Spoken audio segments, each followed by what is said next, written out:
Hearing the sound of your disc brakes rubbing while you're out on a ride gets old fast, but learning how to fix it yourself is quick and easy. Just remember, you will need to be very careful while making any brake adjustments, as the rotor can be very sharp. There are two types of disc brakes, hydraulic or mechanical. Mechanical brakes have a cable bolted to the caliper. If there is no cable, then you have hydraulic disc brakes. Always make sure your wheel is square and tight in the dropouts, and the rotor is true before making any sort of brake adjustment.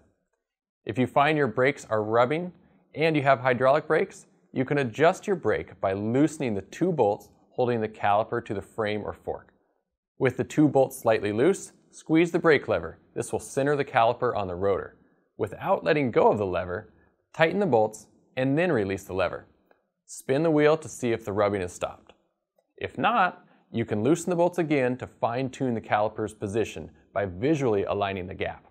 Retighten the bolts and give the wheel a spin.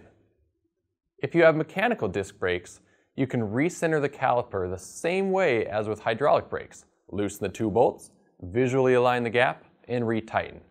Or you can use the dial or Allen bolt found on the caliper.